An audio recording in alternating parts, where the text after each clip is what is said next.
Bonjour à tous, je suis Gaëlle Dufort. Je vous souhaite la bienvenue à ce webinaire sur la notification des SVHC dans Skip. Ce webinaire vous est préparé par le service d'assistance sur REACH de l'INERIS. Et nous avons aujourd'hui l'honneur d'accueillir Monsieur Rémi Lefebvre de l'Agence européenne des produits chimiques, l'ECHA, ainsi que Monsieur Julien Fabre du ministère de la Transition écologique, et nous les en remercions vivement. Les objectifs de ce webinaire sont de vous sensibiliser à cette nouvelle obligation, de vous expliquer en détail de quoi il retourne, et de vous présenter un aperçu de l'outil pour mieux vous orienter lors de l'élaboration des notifications que vous pourriez avoir à faire. En ce qui concerne le déroulé du webinaire, je vais d'abord donner la parole à Monsieur Fabre du ministère pour l'introduction. Ensuite, nous aurons une présentation des obligations réglementaires en lien avec Skip par Madame Ayot du helpdesk de l'INERIS.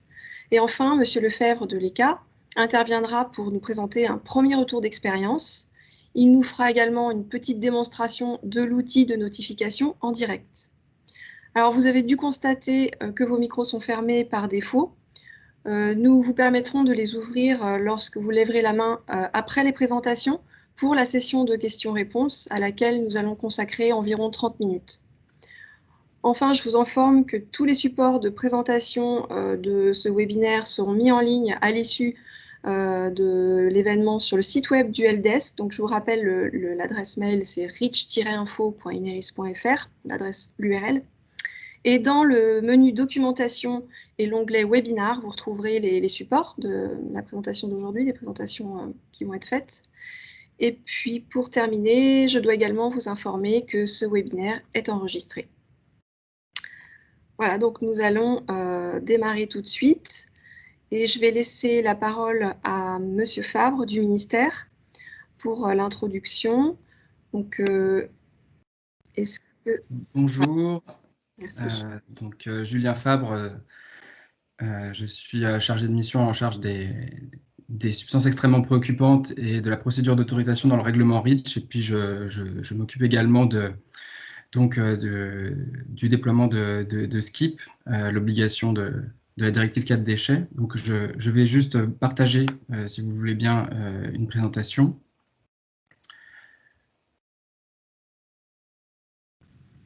Donc, merci à l'INERIS d'organiser ce webinaire aujourd'hui, qui d'ailleurs est dans le prolongement du précédent webinaire qui s'est tenu le 26 novembre dernier. Donc aujourd'hui, la base de données Skip est entrée en vigueur. Alors je vais resituer un petit peu le contexte, et puis en fait je laisserai la parole principalement à l'INERIS pour la présentation de la base, et puis également à Rémi Lefebvre de l'Agence européenne des produits chimiques, qui vous donnera des détails notamment sur le fonctionnement de l'outil lui-même. Pour rappel, alors si tu veux bien passer, s'il te plaît, Gaël, l'obligation, elle provient de la directive cadre déchets, qui est issue de 2008 et qui a été révisée en 2018, avec l'introduction d'un article 9.1i qui stipule que les entreprises doivent communiquer les informations de l'article 33 du règlement REACH à l'Agence européenne des produits chimiques. Et comme c'est une directive, sa transposition devait être réalisée d'ici 2020. Donc ça a été fait en France pour une mise en application effective de cette communication au 5 janvier 2021. Donc cette directive, cette obligation de communication s'inscrit dans un cadre un peu plus général de transparence sur les substances qui sont incorporées dans les articles, et en vue de maximiser la circularité de l'économie. Et donc pour maximiser la circularité de l'économie, la connaissance des substances dangereuses qui sont incorporées dans ces produits tout au long tout le long des chaînes d'approvisionnement et des chaînes de valeur est nécessaire. En tout cas, c'est un des leviers qui permet de maximiser les étapes ensuite à la fin de vie, notamment de recyclage, de réemploi, etc., et de démantèlement. Donc aujourd'hui, l'obligation est entrée en vigueur le 5 janvier dernier, et si on peut bien passer à la slide suivante, s'il te plaît, Gaël. La transposition française, elle s'est faite en deux volets, enfin elle se fait en deux volets. Le premier qui est intervenu en juillet dernier via une ordonnance du gouvernement, a créé dans le Code de l'environnement un article, enfin précisément un paragraphe, un troisième paragraphe dans l'article L521-5, est un copier-coller, littéralement, de l'obligation de la directive, donc la communication à l'Agence européenne des produits chimiques des informations fournies au titre de l'article 33.1 du règlement REACH. Et il y a également une exemption qui est prévue pour certaines informations particulières, à savoir celles qui sont susceptibles de porter aux intérêts essentiels de la défense nationale. Sur ce point, le ministère de la Défense a travaillé à définir les informations qui sont concernées et les articles qui sont concernés. Donc, si vous avez des questions, en tout cas, n'hésitez pas à nous les adresser. Avec le ministère de la Défense, nous sommes en lien pour donner des précisions, sachant que cette liste va être fournie prochainement par arrêté. Un deuxième volet de la transposition, c'est la partie décret, qui est en cours de validation actuellement. Cette partie-là introduit en fait les sanctions en cas de non-respect de l'obligation à l'article L521-5 du Code de l'environnement, et introduit également une possibilité pour le ministre de l'Environnement de préciser par arrêté les modalités de transmission des informations à l'Agence européenne des produits chimiques. Donc cette partie-là est en cours de validation et sera prochainement publiée officiellement. Si on peut passer à la slide suivante. Par rapport à l'ensemble des obligations, ce que nous voulons porter auprès de vous, en tant que ministère et autorité compétente sur le règlement REACH, c'est que nous vous encourageons à utiliser la base de données SKIP, puisque c'est le seul moyen d'avoir une transposition harmonisée au niveau européen entre les différents États membres. Donc c'est un outil qui est commun et qui est harmonisé par défaut, de facto. Le deuxième point qui nous apparaît important, c'est qu'il y a un service d'assistance qui est assuré par le helpdesk de l'INERIS. Et donc aujourd'hui, avec ce webinaire, précédemment avec le webinaire du 26 novembre, et puis via l'assistance qui est fournie au fil des questions que vous pouvez leur poser, c'est le service privilégié pour répondre à vos questions, sachant que l'Agence européenne des produits chimiques dispose également de son propre service d'assistance pour la partie plus technique, pratico-pratique, sur les questions qui sont liées à l'outil et pas les questions de fond liées aux obligations, quel type d'article je dois déclarer, quel type de substance, mais plutôt des questions techniques sur l'outil côté ECA. Troisième message, aujourd'hui, pour le déploiement de l'obligation, l'approche de l'article dite de l'article représentatif est permise par l'outil SKIP, qui ne fait pas le distinguo entre les différentes approches. Si vous avez un peu creusé le sujet des déclarations et de leur fonctionnement, vous avez dû voir que cette approche n'était pas recommandée par l'Agence européenne des produits chimiques, mais en tout cas, elle n'est pas interdite de fait par l'outil, et donc aujourd'hui, nous n'interdisons pas en France l'utilisation de cette approche, notamment dans le cadre du déploiement progressif de l'obligation. Sachant que le contrôle de l'obligation, et ça c'est le dernier point, est réalisé par les États membres. Je pense que voilà, ça conclut les différents messages clés que nous souhaitions vous faire passer. Je vais laisser l'INERIS reprendre la main sur la présentation, l'Agence européenne via l'entremise de Rémi Lefebvre faire sa présentation. En tout cas, on reste disponible pour répondre à vos questions, notamment en fin de webinaire, et puis bien sûr par email si besoin. Merci à tous. Merci Julien. Donc maintenant, nous allons passer la parole à Nathalie Ayot du helpdesk qui va nous faire une présentation sur les obligations réglementaires en lien avec cette base de données SKIP. Nathalie, c'est à toi. Bonjour à tous. Donc, je travaille au helpdesk avec Gaëlle. Alors, je mets le document en ligne. Je vous demande juste un petit instant. Alors, donc, je vais vous parler plus en détail de SKIP avant la présentation de l'ECA. Alors, pour commencer, qu'est-ce que SKIP? SKIP, donc, c'est une base de données qui rassemble des informations sur les substances préoccupantes contenues dans les articles. SCIP, c'est l'acronyme pour Substance of Concern in Article as Such or in Complex Products. Donc, substances préoccupantes dans les articles en tant que telles ou dans les objets complexes ou produits. Elle est donc alimentée par les notifications des entreprises et elle découle de l'obligation, elle découle directement de la directive déchets et elle fait le lien avec les substances préoccupantes qui sont définies dans REACH. SCIP a pour but de mieux faire connaître les substances dangereuses auprès des gestionnaires des déchets afin d'améliorer leurs pratiques et encourager l'utilisation de déchets comme des ressources. Elle vise en outre à encourager les fabricants importateurs à substituer les substances préoccupantes. Elle a aussi pour objectif que les consommateurs bénéficieront ainsi de connaissances qui leur permettront de faire des choix plus éclairés et de faire valoir davantage leur droit de savoir. Et les autorités également pourront surveiller l'utilisation des substances préoccupantes dans les articles et prendre les mesures nécessaires. Ainsi, elle favorise la diminution de la production des déchets contenant des substances dangereuses dans les articles en facilitant ainsi le recyclage et ainsi donc favoriser une économie plus circulaire.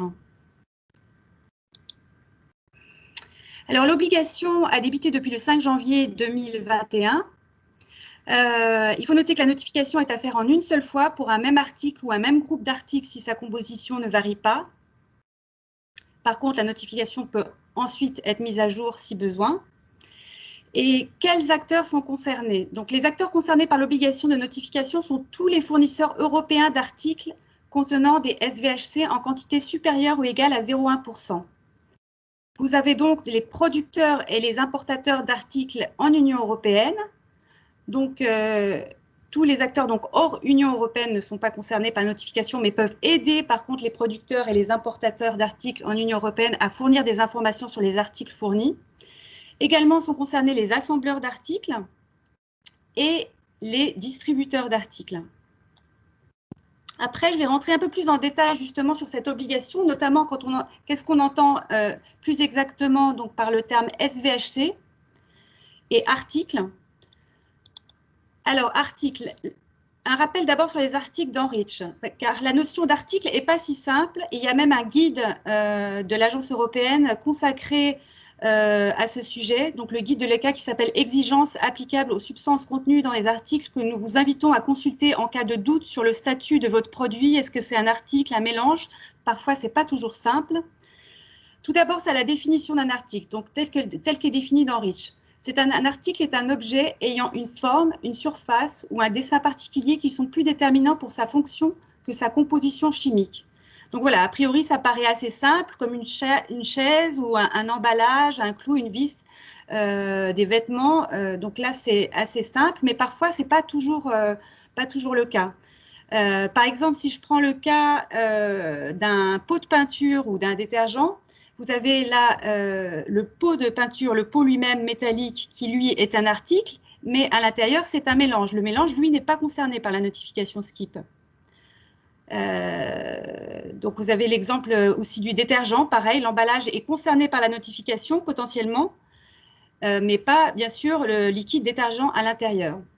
Vous avez aussi la notion d'article complexe ou objet complexe, qui sont composés de plusieurs articles qui peuvent être liés ou assemblés de diverses manières. Par exemple, le cas du vélo, ça peut être relié soit par des vis, des soudures ou de la colle. Donc voilà un assemblement de différents articles pour au final composer un article complexe.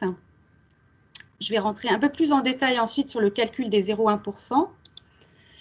Mais tout d'abord, donc les SVHC, qu'est-ce que c'est? Donc Substance of Very High Concern ou substances extrêmement préoccupantes. Elles sont définies par leurs propriétés, donc qui sont des substances qui sont identifiées soit comme cancérigènes, mutagènes ou toxiques pour la reproduction de catégorie 1A ou 1B selon la classification CLP. Ça peut être également des substances persistantes, bioaccumulables et toxiques, dites PBT, ou très persistantes et très bioaccumulables, dites VPVB. ou des substances ayant des niveaux de préoccupation équivalentes pour la santé ou pour l'environnement, par exemple le cas des perturbateurs endocriniens. Donc toutes ces substances sont identifiées officiellement sur une liste publiée par l'Agence européenne qui s'appelle la liste candidate, donc appelée également la liste 59.1 en référence à l'article 59.1 de REACH, et surtout elle est accessible sur le site de l'Agence européenne à l'adresse indiquée devant vous. Et donc, il faut savoir aussi que cette liste des SVHC est mise à jour régulièrement tous les 6 mois. Là, en janvier, on compte 211 substances.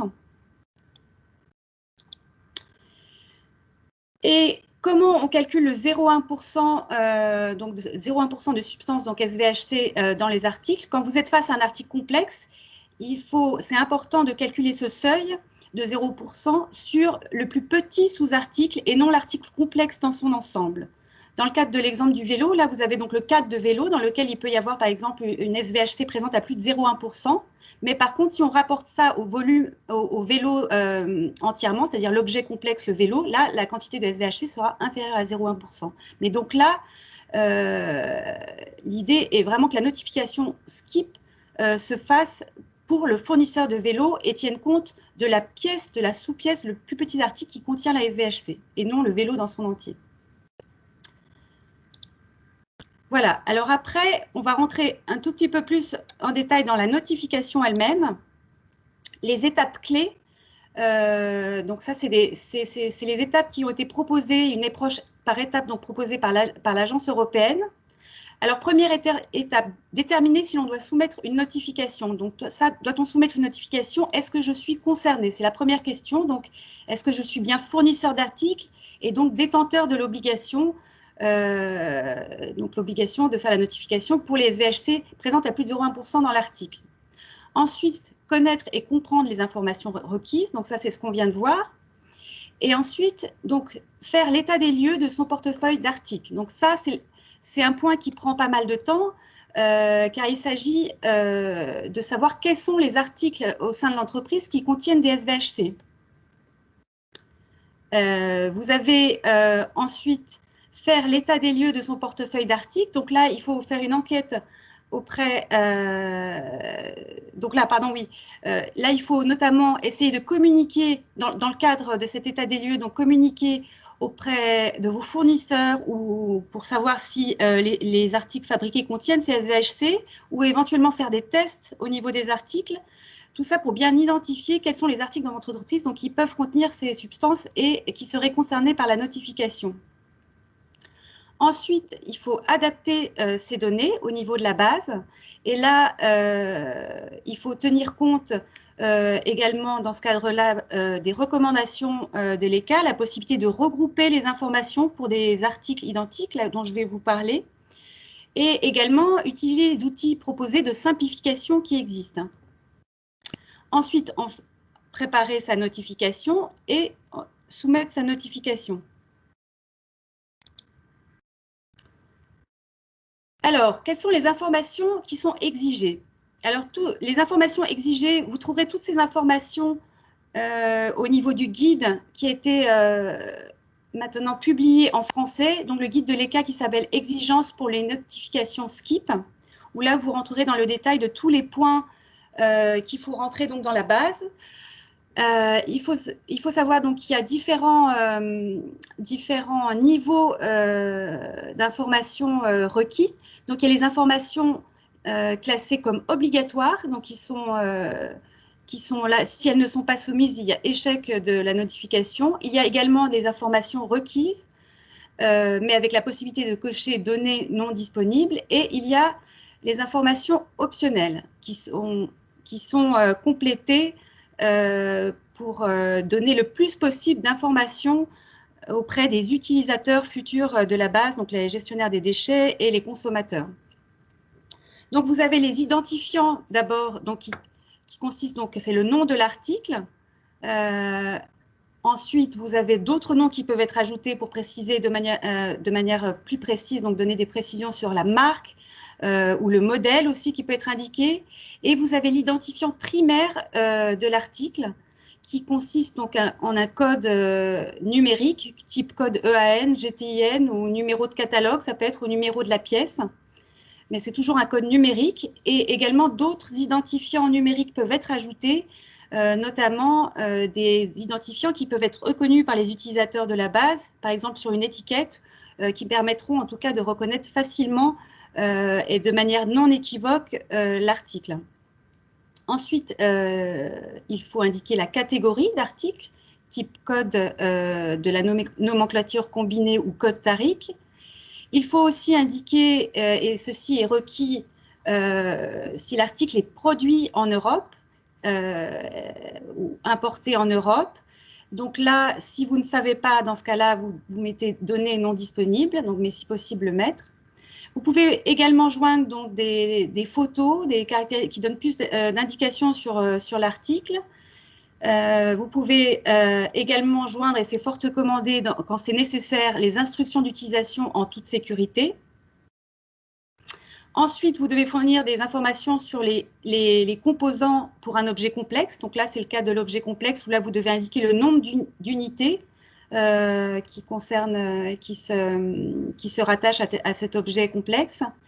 Et ensuite, le point important, l'élément préoccupant, donc la substance SVHC concernée dans votre article ou votre sous-article, avec la fourchette de concentration et la catégorie de matériaux ou catégorie de mélange selon le système EUPCS qui doit être indiqué pour qu'il n'y ait pas d'ambiguïté sur le lieu, enfin l'endroit où se trouve exactement la SVHC. Est-ce que c'est au niveau, par exemple, dans le cas, si je vous donne l'exemple du thermomètre, par exemple, vous avez une substance SVHC qui peut être dans le liquide du thermomètre, et dans ce cas-là, c'est vrai, quand on voit le terme mélange, ça questionne un petit peu, mais quand vous avez des batteries, où vous avez donc un mélange dedans, ou thermomètre, ou encore vous pouvez avoir aussi des pièces qui sont recouvertes d'une peinture, et la SVHC sur la peinture, d'où la nécessité de bien indiquer la catégorie du matériau dans lequel est la SVHC.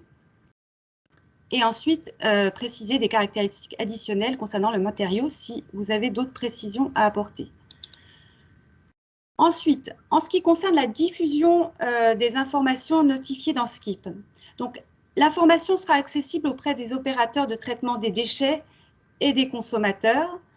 L'ECA recommande vivement d'identifier l'article avec suffisamment d'informations, pas uniquement les identificateurs internes. Donc, c'est d'où la nécessité dans le schéma précédent, justement, dans le tableau précédent, d'indiquer suffisamment de code et de précision pour que les utilisateurs puissent reconnaître sans ambiguïté l'article.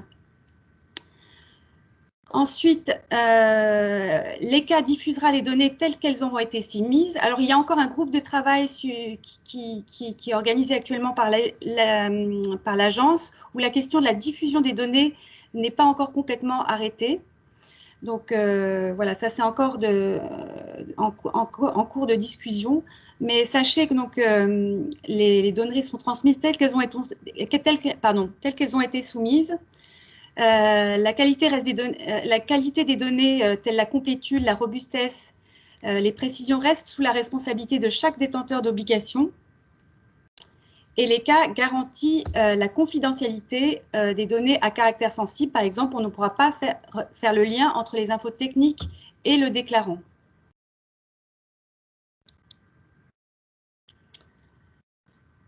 Alors, au niveau des recommandations que l'ECA donne pour les notifications, il y a la possibilité de grouping. Donc ça, c'est important de l'avoir en tête pour pouvoir l'utiliser dans le cas de nombreux articles totalement identiques ou quasi identiques. Alors, qu'est-ce que ça veut dire, les articles totalement identiques?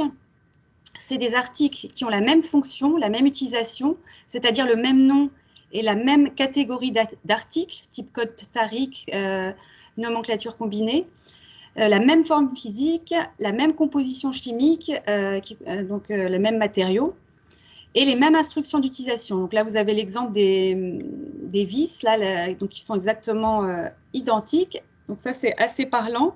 Vous avez ensuite les articles quasi identiques, où là, vous avez l'exemple des joints qui peuvent avoir différents diamètres et différentes épaisseurs. Donc là, on est toujours sur la même fonction, la même utilisation, la même composition chimique avec la SVHC qui est contenue dedans, les mêmes instructions d'utilisation. Et dans les deux cas, dans le cas des articles donc totalement identiques et quasi identiques, le regroupement est possible, une seule notification est possible. Vous avez aussi la même démarche qui est possible pour les objets complexes, quasi identiques.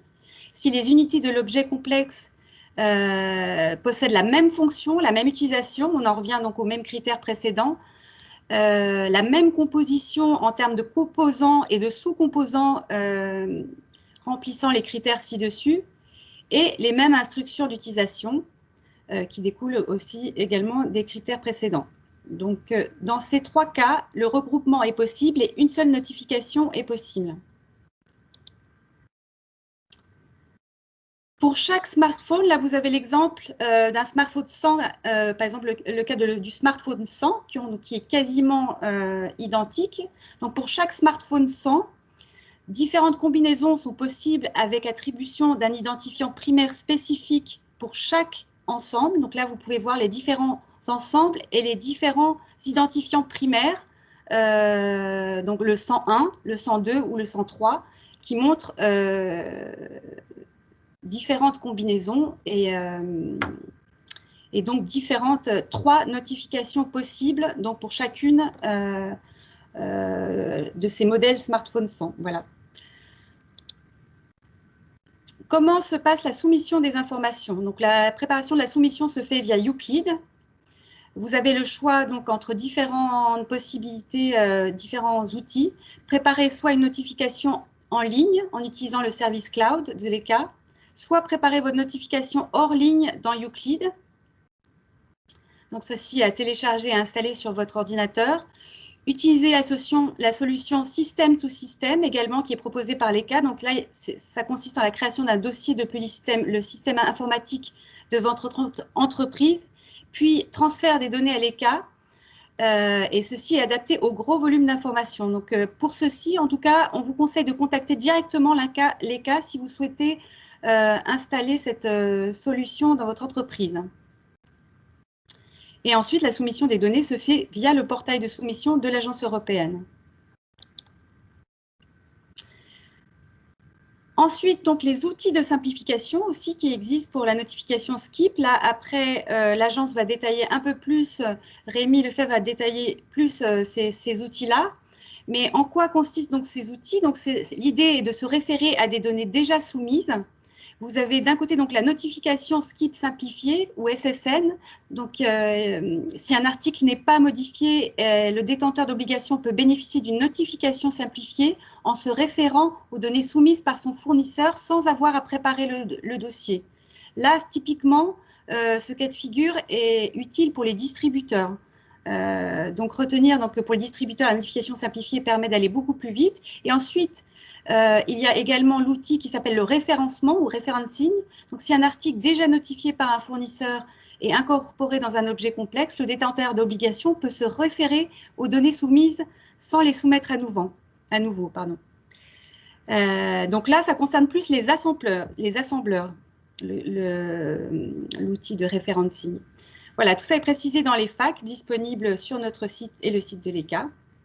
Et je vais ensuite vous montrer donc là une page qui présente les différents supports pour Skip qui sont à votre disposition. Vous avez le focus sur Skip du helpdesk qu'on a mis en premier lien. Vous avez ensuite au niveau des documents en français qui existent, donc le dernier document très complet sur les exigences pour les notifications Skip. Vous avez également une courte brochure, une infographie en français qui existe sur le site de l'ECA. Et ensuite, vous retrouverez tous les guides sur la page web de l'ECA Soutien Skip qui est à votre disposition. Vous pouvez retrouver également d'autres webinaires, que ce soit sur notre focus ou sur le site de l'ECA, que vous pourrez consulter. Et si vous avez des questions, surtout, n'hésitez pas à nous contacter. Voilà, je passe la parole à Rémi pour la suite de cette présentation. Oui, bonjour à tous et merci. Donc, je vais continuer tout de suite. Je vais essayer de basculer sur ma présentation. Dites-moi si ça fonctionne bien. J'espère que oui. Oui, oui, très bien. Très bien. Alors, je vais simplement vérifier quelque chose. Donc voilà, encore bonjour à tous et merci de cette invitation. Donc, ce que je vais présenter aujourd'hui, c'est, comme ça m'a été demandé, dans un premier temps, c'est de revenir un petit peu sur notre expérience des premiers mois de mise en œuvre de cette obligation de notifier auprès de la base de données que nous avons établie. Et puis, donc vous donner un peu un état des lieux de ce que l'on a reçu, ce que l'on a observé, et donc par là même donner quelques suggestions de travail, notamment pour ceux qui sont déjà dans le système, et puis ensuite pour essayer d'orienter dès le départ ceux qui vont le faire et qui vont commencer à notifier dans les mois à venir sur quelques éléments importants, notamment en termes de simplification. Donc les premiers dossiers qui ont été les premiers éléments qui ont été présentés il y a quelques minutes. Donc, sans attendre plus longtemps, je vais commencer. Donc, juste de manière générale, pour clarifier un petit peu le rôle que nous avons eu depuis maintenant quelques années, pas si longtemps que ça pour monter ce type de projet, mais quelques années quand même, depuis 2018, globalement. Ça a été d'abord de créer une base de données et d'en assurer la maintenance. Donc, c'est ce qui a été fait aujourd'hui. On a créé la base de données et puis maintenant, on doit s'assurer qu'elle fonctionne, qu'elle est maintenue et qu'elle est capable de recevoir, de continuer à recevoir un nombre important de notifications et de permettre évidemment à tous les fournisseurs d'articles de l'Union européenne de soumettre les informations qui sont requises à la base de données. Et bien entendu, de manière ultime, de donner accès à cette base de données aux opérateurs de traitement des déchets et aux consommateurs sur demande. Donc ce sont les deux publics cibles principaux, sans oublier évidemment dans ces informations le fait qu'il y aura des informations qui seront utiles aux autorités, sans nul doute, pour y voir un petit peu plus clair sur la présence de certaines substances particulièrement préoccupantes et voir dans quelle mesure cette présence nécessiterait certaines actions réglementaires. Mais les deux publics principaux sont les acteurs de la gestion des déchets et les consommateurs. Donc, comment ça a commencé, en tout cas pour le monde extérieur, non pas pour nous, mais pour le monde extérieur. On a, dès février l'an passé, donc 2020, publié un prototype de la base de données qui a été disponible de manière à ce que notamment les entités qui auront, pour le 5 janvier de cette année, à soumettre leurs notifications puissent commencer à se familiariser avec l'outil. Le 28 octobre 2020, nous avons lancé à proprement parler la base de données Skip, donc c'est-à-dire la version finale, en tout cas de production, dans laquelle les données devaient être proposées. Puis, le 5 janvier 2021, on a eu le début de l'obligation légale de notification. Donc, comme cela a été précisé auparavant, c'était donc la date, entre guillemets, butoir pour les premiers articles pour qu'ils soient notifiés. Et enfin, donc en 2021, ce qui va se passer, c'est donc la publication des données notifiées. Donc c'est ce qu'on appelle la dissémination, et c'est quelque chose qui va arriver dans les mois qui viennent. Et puis, bien entendu, comme dans tout projet de ce type-là, une phase d'amélioration continue, ce qu'on appelle une maintenance évolutive, pour prendre en compte les premières expériences de la part non seulement de ceux qui soumettent des données, mais aussi ceux qui les utilisent. Alors, donc, notification à la base de données Skip. Donc, premier état des lieux, c'est ce que je disais. Quelques chiffres pour commencer. Le nombre de soumissions à la base de données aujourd'hui est en constante évolution, comme vous pouvez l'imaginer. Donc, au total, on a environ 9,8 millions de soumissions pour 7,6 millions de notifications. Alors, l'idée n'est pas de vous embrouiller là. L'idée, c'est que très clairement, on fait une distinction entre les soumissions et les notifications. Tout ça pour dire que la différence, c'est en fait les mises à jour. Donc, ça montre qu'on a 7,6 millions de notifications qui ont été faites, mais plus de soumissions parce que certaines notifications ont déjà commencé à être mises à jour. Et donc, on a un plus grand nombre, on a un trafic plus important. Et au total, sur l'ensemble du territoire de l'Union européenne, environ 3600 entités légales qui ont soumis ces données. Alors ça, c'est jusqu'à il y a une semaine environ, un peu plus, et comme je disais, en permanente évolution, et aujourd'hui, on est déjà à plus de 10 millions de soumissions. À noter également un pic de soumission en décembre et en janvier 2021, et depuis, un nombre soutenu, mais moindre, de notifications qui ont été soumises. Alors, si on fait un focus sur la France, donc on a un total aujourd'hui d'environ 950 000 soumissions, donc 10% du total de l'Union environ, et 265 entités légales différentes, donc environ 7% du total européen. De réussite et principales raisons d'échec. Alors déjà, on observe évidemment, on regarde nous ce qui se passe, et donc pour s'assurer qu'en fait, essayer d'identifier des problèmes éventuels pour des clarifications éventuelles dont auraient besoin les entreprises. Donc on a un taux de réussite qui est relativement élevé et stable, hein, il est supérieur à 95%. On a eu au début de cette année un peu plus d'échecs dus notamment à des problèmes très spécifiques liés à des soumissions système to système, donc très spécifiques, mais globalement le nombre de soumissions, la proportion de soumissions qui réussissent à passer en fait, et à être acceptées et à obtenir un numéro skip est assez élevé. Les principales raisons d'échec. Alors, j'ai essayé d'identifier les principales et essayer d'être le plus clair possible pour vous sur les raisons pour lesquelles certaines notifications ne sont pas acceptées, donc elles doivent être resoumises. Les éléments que je vais donner maintenant vont peut-être être plus familiers à ceux qui ont déjà été confrontés à une soumission qui n'a pas fonctionné. Donc, il y a tout d'abord, on a observé que certaines entreprises avaient tendance à soumettre la même notification plusieurs fois de suite. Alors, le message ici, c'est avant de resoumettre, si vous n'avez pas une réponse immédiate, c'est-à-dire un retour en disant voici votre numéro de soumission ou voici votre numéro skip, attendez avant de le resoumettre. Il peut y avoir des délais au niveau des serveurs qui font que, avant que le retour sur votre notification soit fait, il y a un peu de temps. Donc, il vaut mieux attendre plutôt que de resoumettre, parce que de toute manière, si vous resoumettez le même dossier par la même entité légale, vous allez recevoir ce message d'erreur et la deuxième soumission ne fonctionnera pas. Ça paraît assez évident, mais néanmoins, l'erreur apparaît. Il y a certaines personnes qui font des mises à jour de dossiers avec une date antérieure à la date du dossier initial. Alors, c'est certainement dû à, dans certains systèmes, des personnes qui réutilisent des dossiers qui avaient été créés en amont de la première soumission et ne font pas forcément attention, mais on a ce cas de figure-là qui est assez important. S'il est en deuxième position, c'est qu'on a un certain nombre de ces 5%, évidemment, ou 4 ou 5% d'échecs qui est représenté par cette règle qui rejette la notification.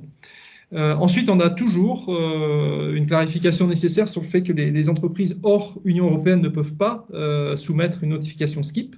Et néanmoins, on reçoit encore certaines notifications, en tout cas des tentatives de notification par des sociétés qui ne sont pas basées dans l'Union européenne. Ensuite, alors là je reviendrai là-dessus sur les notifications simplifiées qui font référence à une notification qui a déjà été faite et donc un numéro skip qui a déjà été émis. Il y a certains cas où en fait le numéro qui est donné n'est pas valide et donc forcément la notification ne peut pas être acceptée. Et enfin, le skip number ne peut, donc encore une fois, quand on fait une notification, on ne peut pas faire référence à quelque chose que l'on a déjà notifié nous-mêmes. C'est toujours référence à quelque chose qui a été notifié par quelqu'un d'autre, par une autre entité légale qui nous a fourni ce numéro. Et on a aussi également observé un certain nombre de cas où ce concept n'avait pas été compris. Premières observations. Objectif de la base de données skip, c'est d'améliorer la transparence sur les articles contenant les substances extrêmement préoccupantes. Et donc, les informations qu'elles contiennent doivent être compréhensibles et utiles au public cible. Donc, encore une fois, les acteurs des déchets et les consommateurs en premier lieu. Il apparaît que certaines notifications ne contiennent pas l'information qui est nécessaire, et notamment, par exemple, des instructions d'usage ou de démontage ou d'utilisation sûre, ou au contraire de l'information qui n'est pas requise ou qui n'est pas utile, c'est-à-dire un surplus d'informations.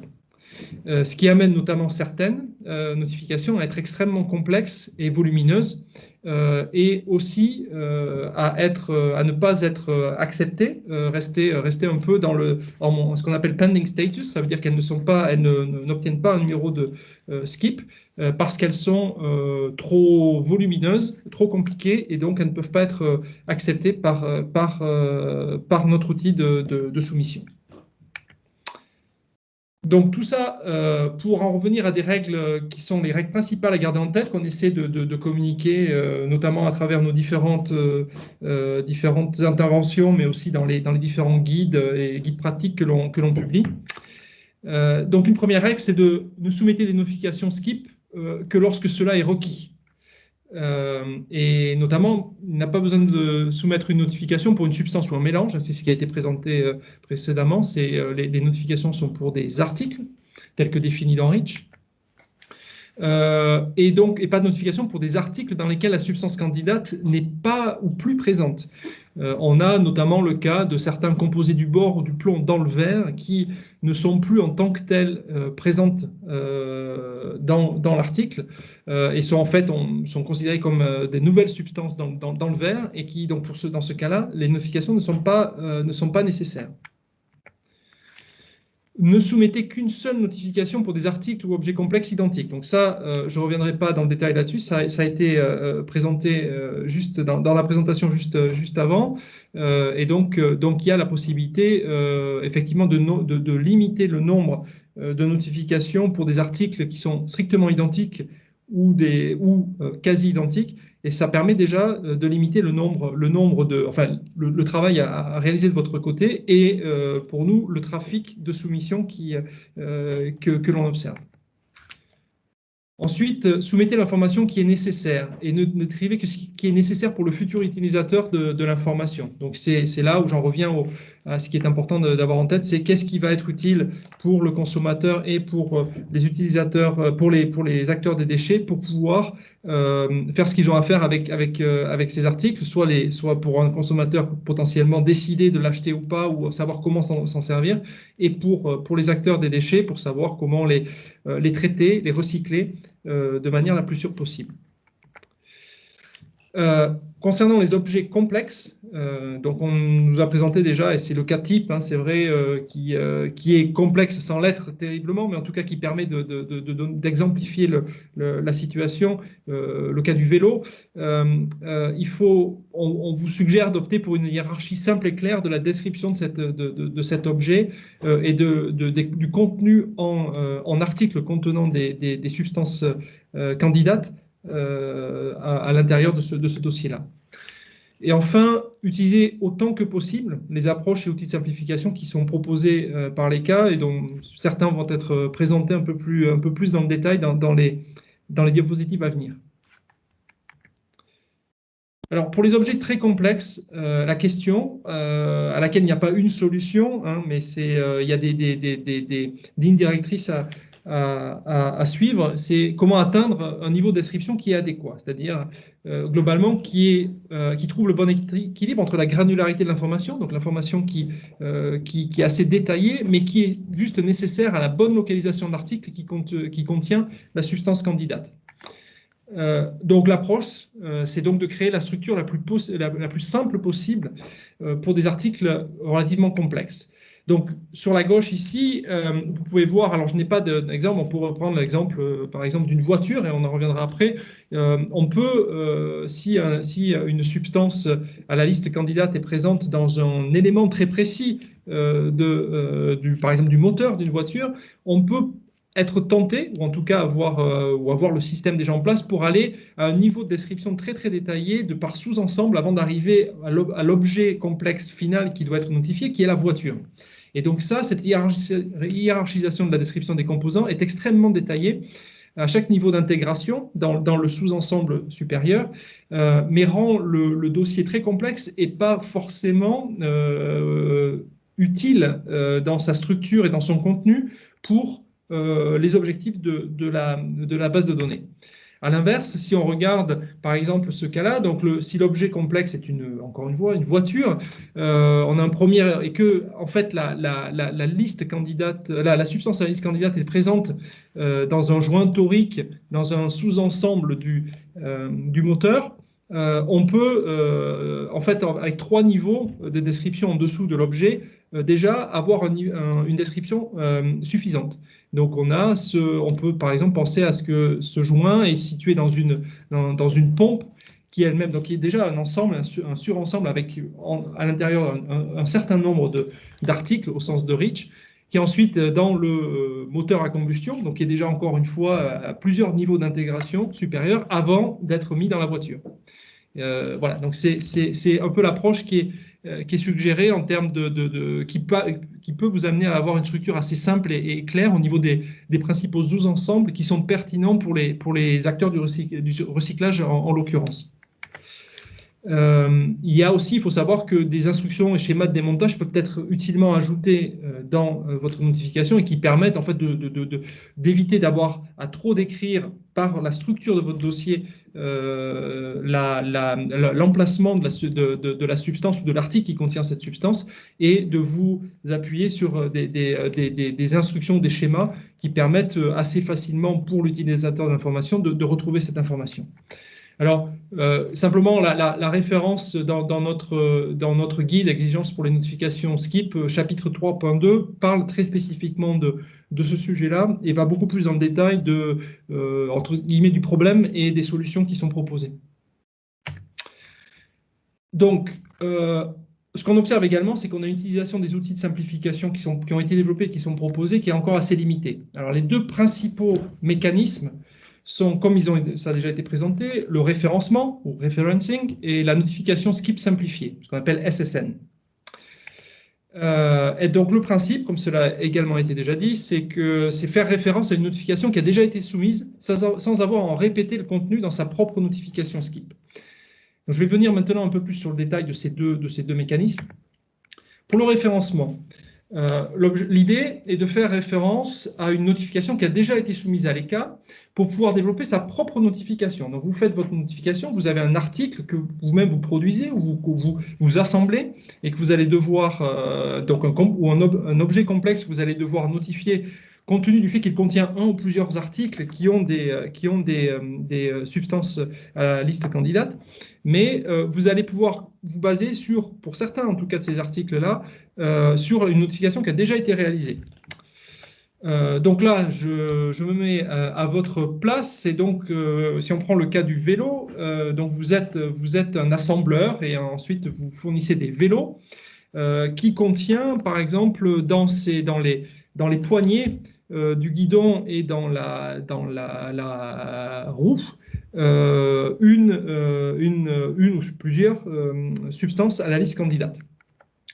Cette roue, alors les poignées, vous n'avez pas d'information, enfin vous avez de l'information, mais voilà, c'est à vous de faire cette notification. Mais par contre, la roue, c'est votre fournisseur. Vous avez un fournisseur de cette roue et votre fournisseur a lui-même déjà fait une notification auprès de la base de données et donc a reçu en retour un skip number, donc un numéro skip qui prouve qu'il a fait la notification. Dans ce cas-là, votre fournisseur peut vous fournir cette information, donc le skip number, en plus de l'information qu'il est déjà censé vous transmettre en termes d'utilisation sûre du produit au titre de Rich. Donc, vous avez déjà cette information. Et ce qui va vous permettre, alors, quand vous allez préparer votre notification pour le vélo, vous allez devoir préparer les informations qui correspondent à la poignée ou au poignet, où là, vous allez devoir mettre toute l'information. Mais en revanche, pour la roue, vous allez pouvoir vous référer simplement au numéro skip qui a déjà été obtenu par votre fournisseur. Et cet ensemble va être, donc vous allez pouvoir le notifier vous-même au moment de notifier votre vélo.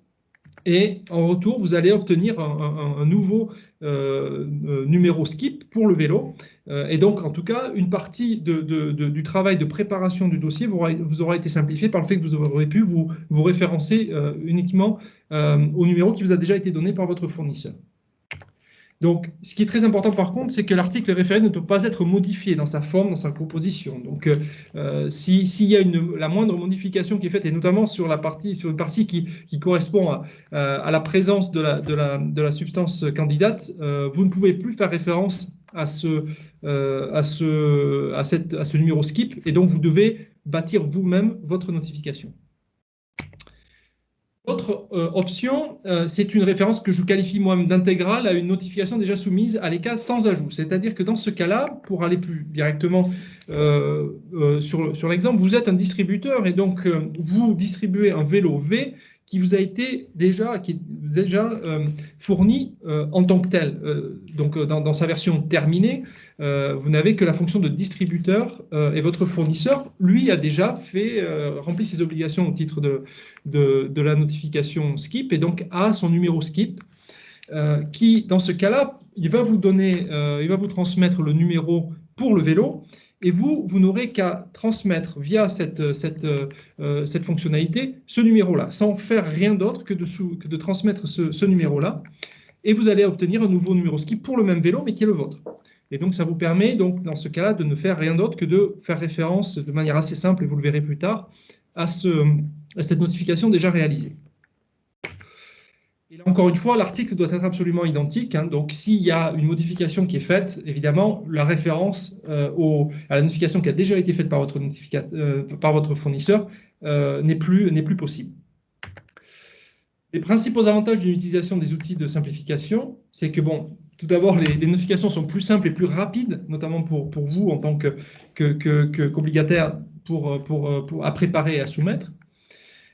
Et ça amène normalement aussi à une simplification de la structure et aussi basée sur des informations qui ont déjà été soumises avec succès. Donc, il n'y a pas, si vous avez un numéro skip qui vous est fourni par un de vos fournisseurs, ça veut dire que ça a déjà fonctionné, que la notification est passée. Donc, vous n'avez pas à vous soucier de est-ce que l'information que j'ai fournie est suffisante pour avoir une notification qui fonctionne.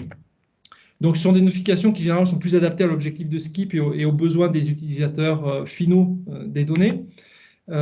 Ça peut, notamment pour les objets très complexes, notamment réduire le risque d'échec de votre notification. Et le dernier avantage qui n'est pas moindre, c'est qu'il y a une mise à jour automatique de votre notification lorsque la notification de votre fournisseur est mise à jour par ses soins. C'est-à-dire que si vous vous référez à un produit pour lequel il vous a fourni un numéro skip, lorsqu'il va mettre à jour sa notification, si par exemple il y a dans cet article où ce produit une nouvelle substance à la liste candidate, ou au contraire une qui a été retirée, votre notification va être automatiquement mise à jour.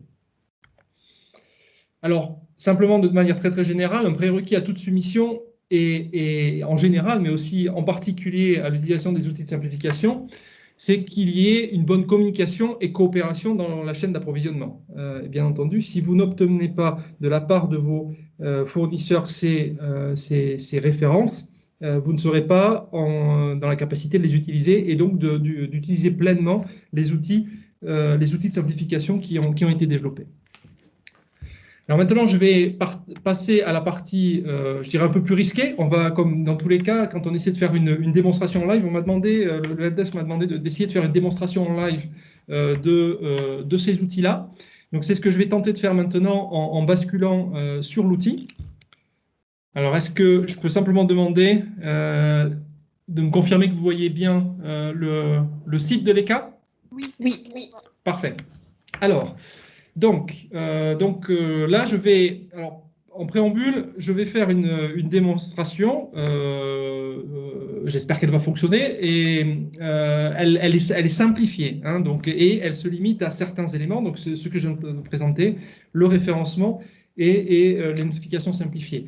Donc, je ne vais pas couvrir l'ensemble des actions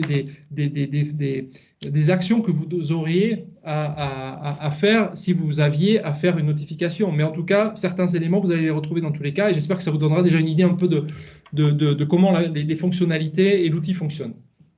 Donc, vous arrivez sur le site de l'ECA. Vous pouvez passer par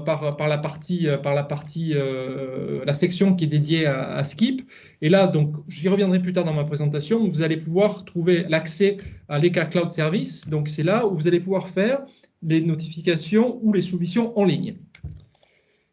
Vous allez donc arriver sur cette première page où vous allez devoir vous loguer, donc vous identifier. Alors, tout ça pour dire qu'effectivement, avant de pouvoir le faire, il faut que vous ayez un compte EK qui vous permet d'utiliser donc ces services-là. Et donc, c'est quelque chose que vous devez faire aussi au départ. Toutes les informations sont sur notre site. Et il y a également un helpdesk qui peut vous aider si vous avez des problèmes à créer ce compte.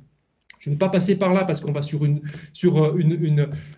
environnement particulier, mais donc vous allez, une fois que vous avez vos identifiants, vous allez vous loguer et arriver in fine sur un écran de ce type-là. Vous allez voir les différentes fonctionnalités qui peuvent être utilisées.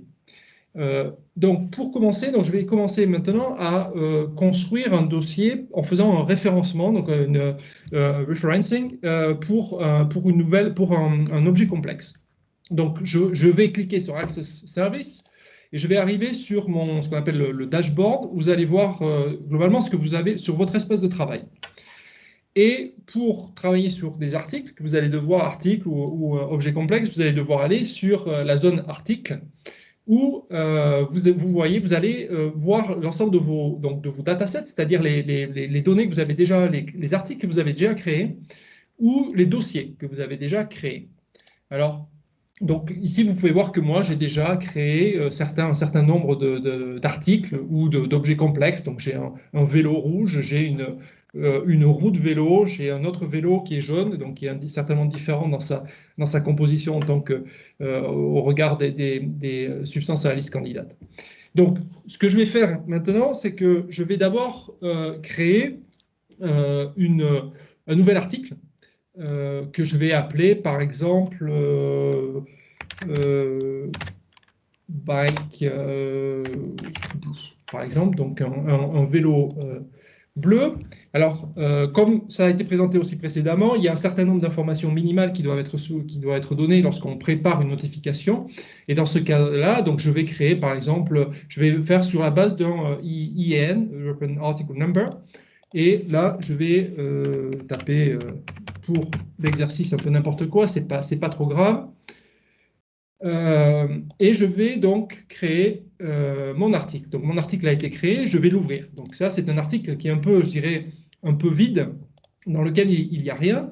Donc il va falloir que je commence à donner les informations minimales qu'il y a sur cet article. Donc j'ai Article Category, donc il va falloir que je donne la catégorie d'article, s'il veut bien me donner accès. Voilà. Donc, hop. Donc, je vais aller chercher, par exemple,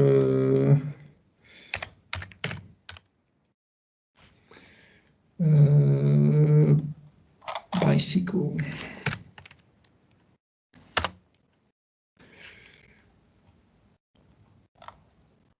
Voilà, donc je vais prendre, par exemple, celui-ci que je vais sélectionner. Donc, il faut effectivement choisir ce qui correspond mieux.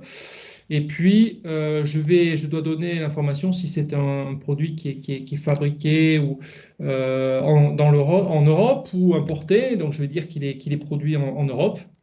Donc, voilà. Donc, je remplis ces éléments. Donc, ensuite, il y a sur les Safe Use Instructions, dans les instructions d'utilisation sûre, je peux cliquer uniquement que le simple fait de donner l'identification de la substance est suffisant, mais je peux aussi donner attacher des Safe Use Instructions ou des Disassembling Instructions. Donc, par là, simplement, vous pouvez, par exemple, ajouter, vous pouvez ajouter vous pouvez ajouter des informations ou uploader des données.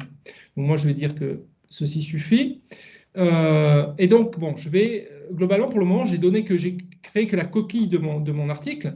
Ce qui est maintenant important, c'est qu'en fait, je n'ai pas donné maintenant l'information sur quels étaient les éléments de cet article qui contenaient des SVHC, donc des candidate list substances. Donc, c'est là où je vais créer.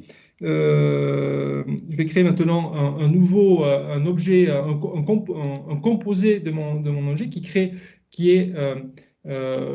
contient cet élément, cette substance. Et donc là, je vais créer, par exemple, je vais dire roux. et je vais la créer. Et donc là, il va falloir que je mette globalement les informations qui sont importantes, qui permettent de l'identifier. Donc, le nom de l'article, donc je mets roue avant, par exemple,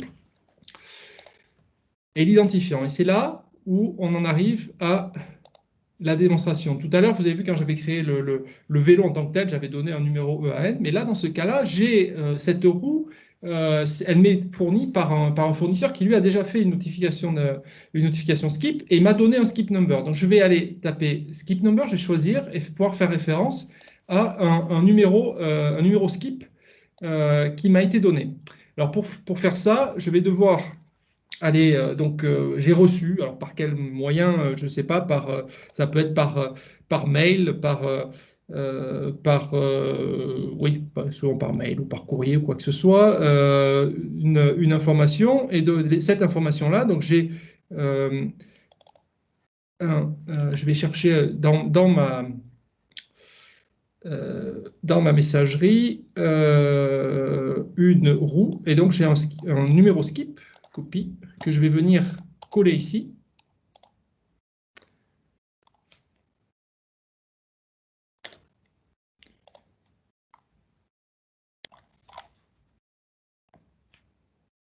Donc, vous voyez, donc j'ai mis les éléments qui sont importants pour tout ça. Je vais donc, on me dit par contre que je ne peux pas le sauver, donc je vais aller remplir d'autres informations. Donc,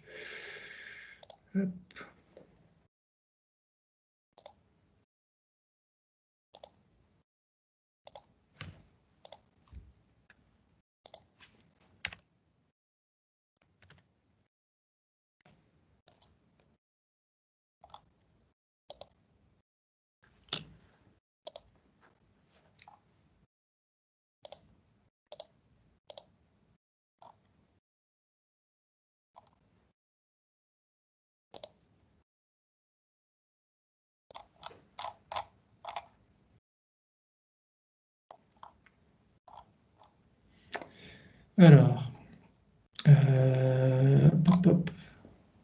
Et là, je vais dire qu'il est EU produced. OK.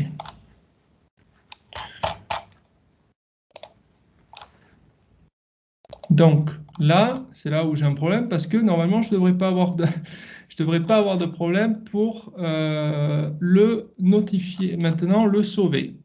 Voilà, donc j'ai un problème ici, mais globalement, l'idée était que vous allez pouvoir ici faire référence directement à ce numéro qui vous a été fourni, et vous allez pouvoir donc directement, sans avoir à rentrer d'autres informations, et notamment la substance qu'il contient, vous allez pouvoir le mettre, y faire référence et ensuite soumettre directement votre dossier.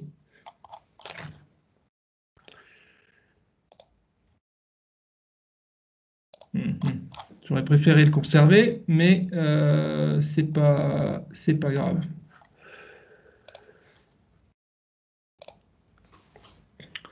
Voilà. Donc c'était la manière dont le dossier était préparé. Alors après, ce que vous devrez faire lorsque vous aurez créé votre vélo bleu, vous aurez ensuite à vérifier dans un premier temps si votre dossier et votre dataset a été bien construit. Donc vous pouvez choisir pour essayer de passer à travers le validation tool, de regarder si effectivement ça répond à la demande de la notification skip, et donc en faisant ça, vous allez pouvoir aller sur validate, et là je vais avoir certainement un message d'erreur parce qu'en fait je n'ai pas donné les éléments qu'il y avait à l'intérieur, mais voilà, donc vous voyez, donc en fait là ça n'a pas fonctionné, mais si tout à l'heure le rattachement que j'avais fait avait fonctionné, ça aurait fonctionné, et je pourrais juste après ça directement soumettre mon dossier. Si je veux le faire, je ne suis pas obligé de le faire tout de suite, je peux le conserver pendant un moment, continuer à l'élaborer avant après de le soumettre. Donc ça, c'était la première partie qui était vous montrer comment on fait une référence à un produit. Si maintenant je repars sur le service et que je vais maintenant montrer ce qui est une notification skip simplifiée. Alors là, je n'ai même plus besoin de construire un dossier. Je vais directement aller au niveau de la soumission, du portail de soumission, et me connecter et dire que je veux soumettre une Simplified Skip Notification. Alors, ouais, donc je vais faire ça. Donc, il y a deux possibilités. Soit j'ai reçu une liste de skip number de mon fournisseur et je vais pouvoir le faire en bulk, donc en groupe. Soit je vais pouvoir le faire de manière individuelle. Donc là, encore une fois, j'ai reçu de la part de mon fournisseur une référence pour un article terminé. Donc là, encore une fois, c'est un autre type de vélo que j'ai reçu. Il m'a transmis un numéro. Je vais donc pouvoir directement soumettre. Et vous voyez que la soumission a fonctionné. Donc j'ai un numéro. Je peux voir même le rapport de soumission qui montre que ce dossier a bien été soumis avec donc son nom, c'est celui-ci. Ce IAN, c'est une première notification. Donc ça vous permet, comme vous voyez, en 2-3 clics, vous avez, sur la base de ce qui vous a déjà été fourni par votre fournisseur, si vous êtes un distributeur, la possibilité de le faire immédiatement. Et enfin, simplement pour ce qui est aussi important de savoir, c'est que si vous êtes vous-même le distributeur, vous-même le fournisseur à un distributeur et que vous voulez soumettre, voir quelles données, quel skip numbers vous allez transmettre à vos clients pour qu'ils puissent faire leur notification, vous avez la possibilité d'aller sur cette fonctionnalité qui vous permet de voir l'ensemble des notifications que vous avez faites et de retrouver. Vous pouvez, alors le mieux, c'est quand même de regarder celles qui ont été succeeded et de s'assurer que vous choisissez bien Skip Notification. Vous faites une recherche et vous allez retrouver l'ensemble des notifications que vous avez faites et vous allez pouvoir choisir quel numéro vous allez transmettre à vos clients. Et également, la possibilité, alors soit de le faire individuellement, soit de créer un Excel une fois que vous avez choisi l'ensemble de ceux que vous voulez. Et donc, dans cet Excel, vous allez avoir la liste, en fait, la liste complète de ces numéros skip que vous voulez transmettre à votre client. Voilà, donc maintenant, je vais rebasculer sur ma présentation. OK. Donc, avant d'arriver aux conclusions, je vais simplement rappeler rapidement le concept d'utilisateur étranger, qui est aussi une autre fonctionnalité qui a été créée, qui permet à des tiers de soumettre des données au nom de votre entreprise. Si vous vous êtes mis d'accord entre entités légales pour que ce soit fait de cette manière-là. Le cas type, c'est quand dans le cadre de grands groupes pour lesquels la société mère souhaite soumettre des données au nom d'un certain nombre de toutes les filiales. Lorsqu'il y a des arrangements volontaires entre entreprises également, ou lorsque vous confiez la charge de gérer cette obligation à un consultant, par exemple, ou un prestataire extérieur, vous pouvez le faire de cette manière-là. Alors, pour terminer, qu'est-ce qui est à venir dans Skip? D'abord, une publication des données. Donc, c'est ce qu'on appelle la dissémination. Donc, comme ça a été dit, on va publier les informations telles qu'elles ont été reçues et celles-ci vont être publiées sur notre site web. Donc, ça sera fait automatiquement sans qu'il y ait une demande qui doit être faite, etc. L'ensemble des données vont être publiées.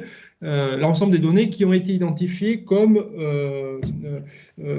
que l'on peut publier. Donc, c'est aussi là-dessus, je vous invite à regarder le petit guide que l'on a développé là-dessus sur la dissémination et la confidentialité de la base de données Skip, qui vous donne très clairement la description de ce qui sera mis en ligne et de ce qui ne le sera pas.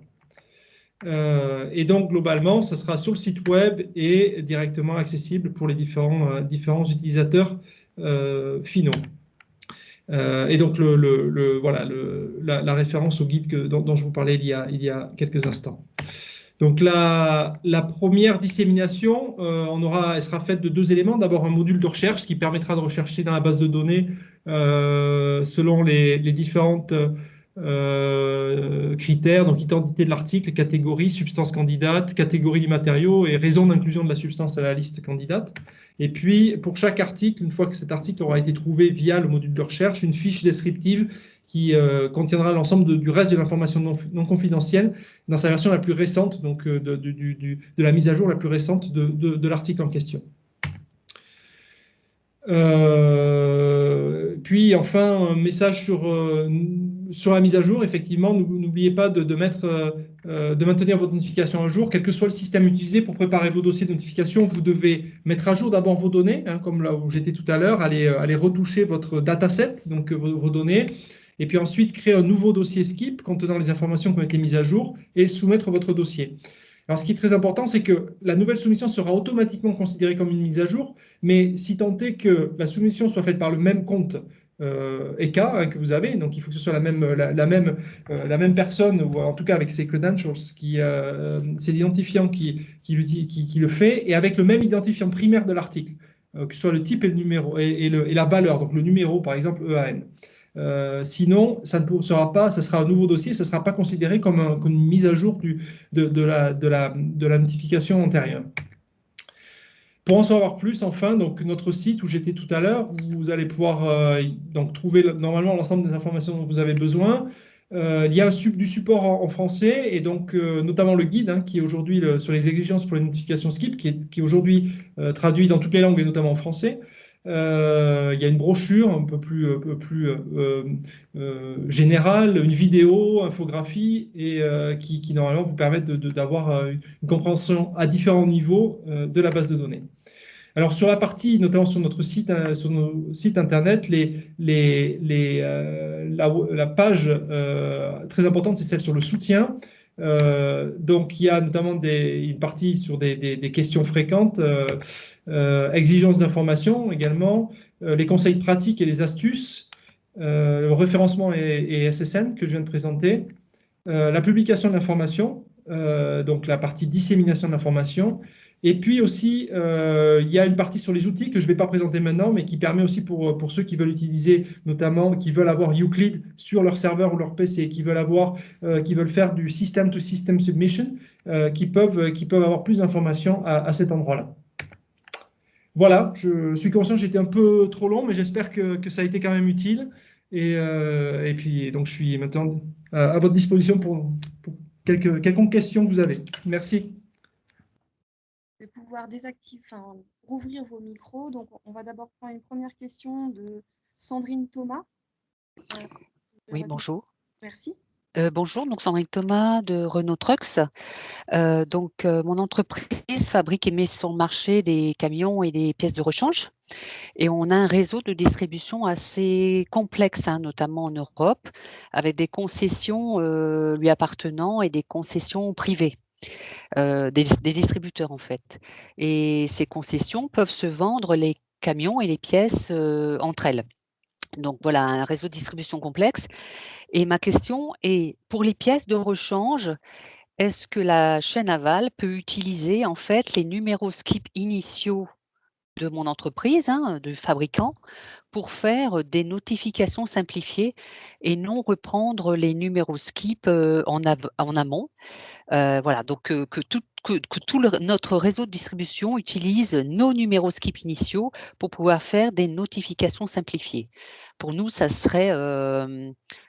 simplifierait notre communication et ça serait plus facile à gérer.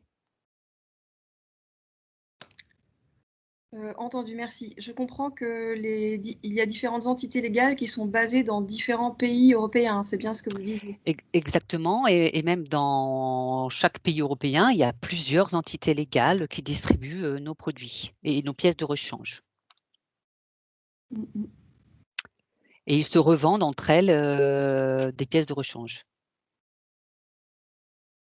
Donc, dans un cas comme le vôtre, d'une chaîne d'approvisionnement très complexe, moi je comprends, mais les autres intervenants, pour intervenir ils comprennent autre chose, c'est que il y a de toute façon une notification à faire par entité légale, enfin par pays en tout cas, de mise sur le marché. Donc, mais par contre, effectivement, il est possible d'utiliser les numéros de notification SKIP des maillons qui sont en amont dans la chaîne pour faire simplement une SSN, une notification simplifiée, puisqu'il s'agit ici simplement de distributeurs. Les acteurs sont des distributeurs. Donc, il est possible de faire cette notification simplifiée, en effet, mais chaque entité légale est redevable d'une notification SKIP. Bien sûr, ça c'est OK, mais Ouais. qu'ils puissent prendre les numéros SKIP du fabricant en fait de pièces enfin nos numéros de SKIP en amont en fait, et éviter puisque nous en fait on peut avoir 3-4 maillons dans la chaîne aval avant que ça soit vendu au client. Voilà, et soit on vend en direct, soit il y a des intermédiaires, voilà. Donc on voudrait pouvoir communiquer nos numéros SKIP à tout le monde, à tout le réseau de distribution, pour qu'ils puissent faire des notifications simplifiées avec nos numéros. Et il n'y a pas de modification des articles là? Non, non, non, non, non, non, non, non, ils sont identiques, hein. Non, non, ils ne sont pas modifiés. Bonjour à nouveau, juste pour clarifier la question, je pense avoir compris que vos différents distributeurs qui sont des entités légales séparées, distinctes, se revendent entre eux des pièces en fonction des besoins. Et donc, du coup, l'idée, c'est de faire référence à la notification initiale qui a été effectuée par Renault Trucks. Exactement. Et donc, du coup, de ne pas remonter à une notification simplifiée qui a déjà été effectuée par l'un d'eux. Et donc, du coup, en fait, de uniquement faire référence à la vôtre, même si en cours de route, il y a eu des étapes intermédiaires via des reventes, c'est ça? Exactement, parce que c'est pour éviter les multi-notifications et c'est pour simplifier la communication tout simplement dans notre réseau de distribution. Juste un élément pour être clair, si je comprends bien la question, il n'y aura pas, vous n'éviterez pas la multi-notification, puisque chaque entité légale qui met sur le marché aura une obligation de notification. Oui. Donc chaque entité légale, chaque distributeur ou acteur en aval de vous aura à faire une notification, aura son propre numéro SKIP, même s'il a fait référence au vôtre lorsqu'il a notifié. Mais il n'aura pas ensuite à transmettre ce numéro à son client suivant, mais qui lui-même se servira uniquement du vôtre dès le départ. Voilà, c'est ça qu'on veut faire. J'avoue que je n'ai jamais été confronté à cette question-là. Je suis assez récent sur le sujet, mais je ne vois pas de problème fondamental. Après, je ne sais pas aussi. Parce que c'est le même dossier initial en fin de compte, hein. On a toujours le même contenu de dossier initialement, hein. C'est le nôtre, c'est celui du fabricant. Oui. OK. Je pense que oui. Pour vous, c'est possible? S'il n'y a aucune sous-réserve de mesures contradictoires au niveau national et sous réserve qu'il n'y ait absolument aucun changement qui est fait à l'article, qui est notifié, je vois, en tout cas en termes d'information, de mise à jour de l'information et de ça, je ne vois pas de problème particulier. D'accord, merci.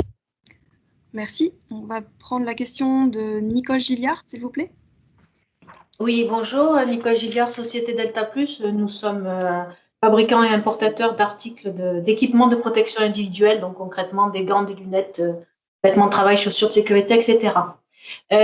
Moi, j'ai entendu parler et j'ai lu qu'une deuxième base de données était en préparation au niveau de l'Europe concernant les CVHC qui devait voir le jour en 2022, qui allait remplacer les déclarations que l'on fait actuellement manuellement, entre guillemets, pour informer nos distributeurs et nos consommateurs de la présence de CVHC dans nos produits, dans nos articles.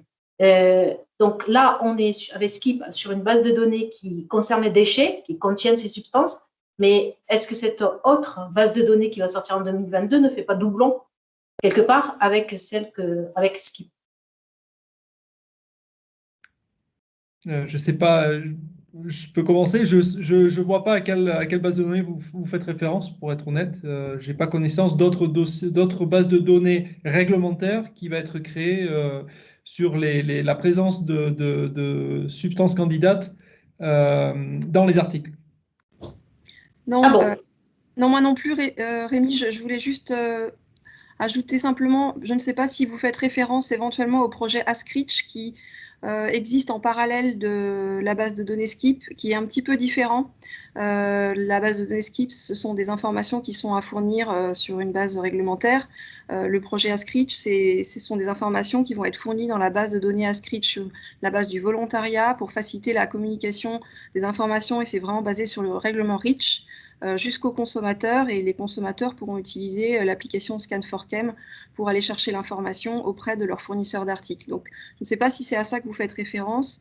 L'application Scan4Chem est déjà disponible sur les stores, on peut déjà la télécharger, et il n'y aura pas une nouvelle base de données qui sera mise en œuvre auprès de l'ECA dans le cadre du projet Scan4Chem en tout cas. Bon, bah, écoutez, c'est peut-être celle-ci, du coup, mais je ne sais pas pourquoi il y avait une échéance à 2022. Donc, écoutez, je vous remercie en tout cas. Il n'y aura pas de doublon, en tout cas, avec cette base. Merci. Merci. Nous allons prendre la question de Amira Khaled, s'il vous plaît. Oui, bonjour, c'est Amira Khaled. Je travaille dans une société qui fait des pièces pour l'automobile, des pièces plastiques pour l'automobile. Ma première question, c'est est-ce que le part number doit être inscrit sur l'article? Le part number, vous voulez dire le skip number? Le part number, non, le premier champ qu'on remplit dans... Vous savez, l'exemple qui a été donné, c'était le EAN. Est-ce qu'il doit être inscrit sur l'article? On doit le voir sur l'article. Il y a différents... Il n'y a pas d'exigence d'étiquetage des articles en lien avec la base de données Skip. Non, mais en fait, c'est un champ qui permet d'identifier l'article. Oui. Si j'ai bien compris. Oui. Et donc, il ne doit pas être gravé ou mis sur l'article. Non. Il faudra qu'il y ait suffisamment d'informations qui soient entrées dans les différents champs de description de l'article lorsque vous ferez les notifications, pour qu'ensuite, quand les informations seront publiées dans la base de données de l'ECA, on puisse retrouver ces articles grâce aux informations qui ont été rentrées. Mais on ne vous demande pas d'étiqueter les articles avec des informations. D'accord, ok. Très bien. Mon article est formé de 2 pièces plastiques différentes, de nature différente. Du coup, ma question, est-ce que je dois déclarer 2 pièces plastiques ou une seule? En fait, elles sont assemblées, elles ne sont vendues qu'ensemble. Il y a une pièce qui est injectée sur une autre. Est-ce qu'elles seront déclarées ensemble ou individuellement? Les 2 pièces contiennent une SVHC, toutes les deux? Une des deux, non, une des deux. Donc, on ne déclare pas les sous-articles. Si vous êtes sur un article complexe, vous n'avez pas besoin de déclarer les sous-articles qui ne contiennent pas de SVHC. D'accord, merci. Je dirais simplement qu'en fait, si c'est un article, si ce sont deux articles qui créent entre un objet complexe, ce qui, je pense, sera notifié, puisque ce qui est mis sur le marché, c'est et qui permet d'être identifié, c'est l'objet complexe, et ensuite vous allez décrire dans cet objet complexe l'article qui contient la substance SUHC. Exact, oui, donc je déclare l'article, enfin les 2 pièces ensemble, mais je reporte la donnée par rapport à la pièce qui contient la SVHC, c'est ça là? Exactement, Okay. vous décrivez et donnez les informations relatives que je décrivais tout à l'heure, relatives à la présence de la substance, uniquement pour l'élément qui contient cette substance. Très bien, merci. Monsieur Van der Berg? Et bonjour à tous, Arthur Denberg de la Fédération des industries électriques, électroniques et de communication. Ma question est la suivante. La base de Skip demande de déclarer la classification matière des articles en tant que tels. Et certains composants électroniques peuvent être des objets complexes selon les guides de l'ECHA, mais constituent le premier niveau de la chaîne d'approvisionnement. La difficulté est que ces produits ne sont pas constitués d'une matière homogène. Et dans la base de Skip, il est impossible de renseigner une information autre que celles qui sont déjà prélistées dans un menu déroulant. Donc c'est une question qui est nouvelle, car ni le règlement REACH ni le jugement de la CJUE ne distinguent les obligations applicables aux articles en tant que tels ou applicables aux objets complexes. La question est de savoir quelles informations doivent renseigner les entreprises concernées. Est-ce qu'il faut inventer un article abstrait dans la base de Skip qui aurait une seule classification matière, ou est-ce qu'il est possible de renseigner une seulement des classifications qui seraient pertinentes?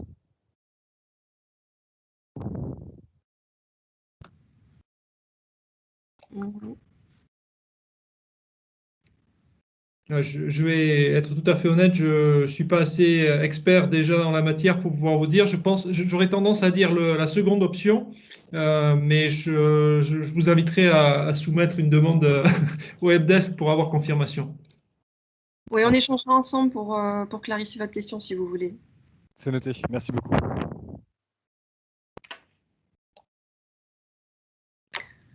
Monsieur Vassar?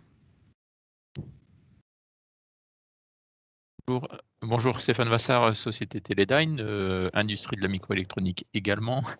Moi, j'ai une question par rapport à la notification d'articles. On fabrique des composants microprocesseurs et convertisseurs de données.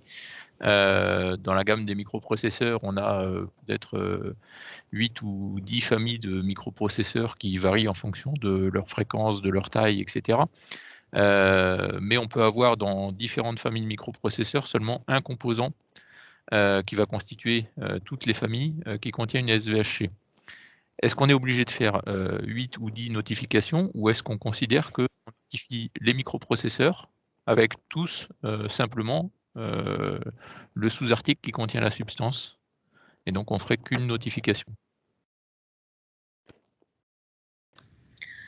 Là, je pense qu'on est en train de se rapprocher de tout ce qui est regroupement d'articles. Et est-ce que vous avez étudié de façon attentive les possibilités qui sont offertes par ce regroupement d'articles avec les fonctionnalités identiques, les utilisations en toute sécurité, etc., pour savoir les regrouper en une seule ou... Pour moi, j'aurais tendance à dire oui. Par contre, quand je lis les définitions qui disent à chaque fois dimension identique, fonction identique, etc., dans nos définitions, les dimensions ne sont pas tout à fait identiques, les fonctions et les fonctionnalités ne sont pas tout à fait identiques. Malgré tout, je vais dire que dans l'usage et pour répondre à l'objectif de la base skip au moment où notre article va devenir un déchet, il n'y a pas de différence. Parce que c'est seulement une SVHC qui est présente dans l'ensemble de toutes nos familles. Mais si je m'en tiens aux définitions, le fait d'avoir des fonctions identiques, dimensions identiques, etc., font que potentiellement j'aurai affaire à plusieurs articles complexes.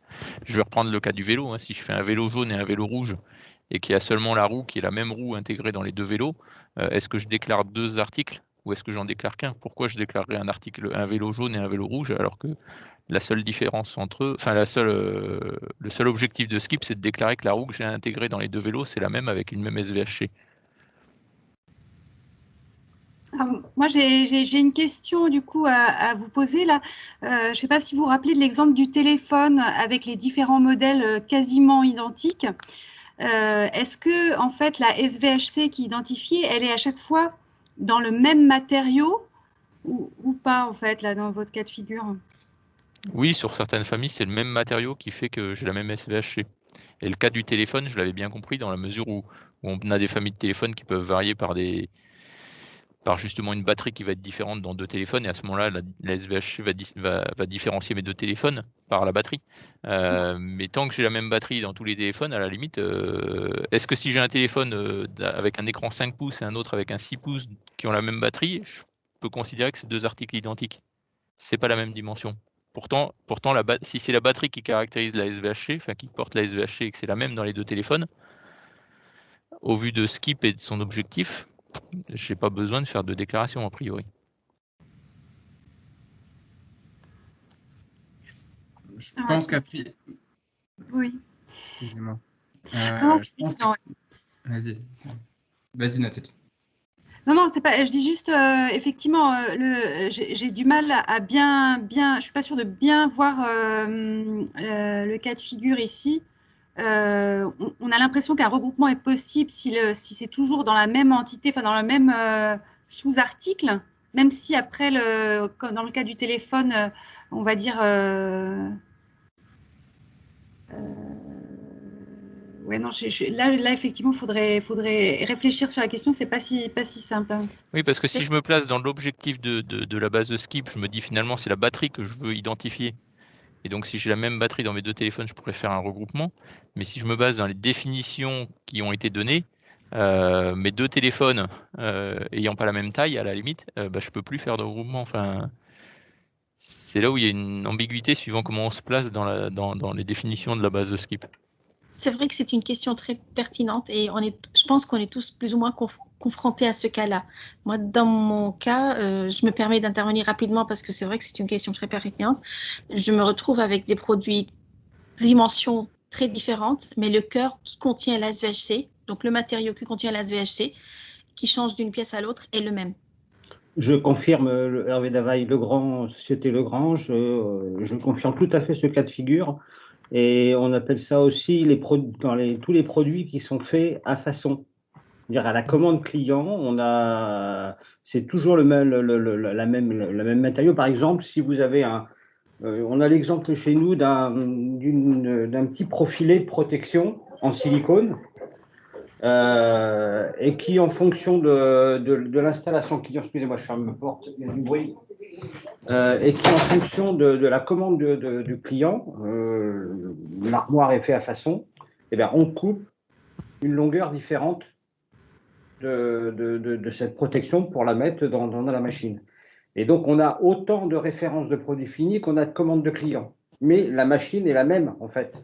C'est simplement une longueur, une couleur, une marque qui va différencier. Donc, on a par exemple 11 000 références en Europe qui sont en fait quasiment tous le même produit. Mais il y a un petit bout de truc qui différencie et il y a une substance qui est toujours la même et qui est dans les mêmes proportions en plus. Alors, je pense que là-dessus, bon, sur la dernière question, donc, je n'ai pas noté votre nom, mais… Hervé Davaille, Société Legrand. Société Legrand, voilà. Excusez-moi. Il me semble que l'agence européenne a prévu le cas de figure des matériaux quand ils sont identiques d'un article à l'autre et que du coup la proportion de SVHC est la même, par exemple. Donc il me semble qu'il y a une simplification qui existe. Alors je ne voudrais pas dire de bêtises, mais elle est utilisable à mon sens. Enfin, dans l'exemple que vous citez, il me semble qu'elle peut être utilisée et que c'est bien prévu de n'avoir qu'une notification lorsqu'on a affaire à par exemple une planche qu'on coupe à différentes longueurs, etc. Donc ça, c'est un premier point, donc, ce qui pourrait vous permettre de limiter le nombre de notifications. Mais c'est à vérifier, mais je sais que cette simplification existe. Concernant la question initiale de M. Stéphane Vassart et qui a été ensuite soutenue par un certain nombre d'autres intervenants, il me semble que le cas que vous décrivez ne correspond pas à un cas qui permettrait de faire une simplification parce que, en fait, le produit fini est différent, bien que un peu similaire, hein, on parle de microprocesseurs, mais a priori, de ce que je comprends, si on reprend le cas des téléphones, si on prend cet exemple-là, on pourrait avoir la même batterie dans un Samsung, dans un Huawei et dans un iPhone. En réalité, c'est des articles complètement différents et le but est d'avoir la traçabilité dans ces différents articles. Et en fait, la simplification que vous souhaitez et qu'on comprend, je pense, n'est pas en ligne avec l'objectif notamment de l'article 33. C'est une simplification qui va trop loin par rapport à l'objectif général. Donc, malheureusement, il me semble, mais on pourra le vérifier, mais à première vue, j'aurais tendance à dire que malheureusement, vous ne pouvez pas ne faire qu'une seule notification dans le cas que vous présentiez. Ok, merci. Arthur Vandenberg de la FIEC, je me permets de rebondir parce que cette question a été posée par différentes entreprises membres de la fédération et partagée globalement par tout le secteur.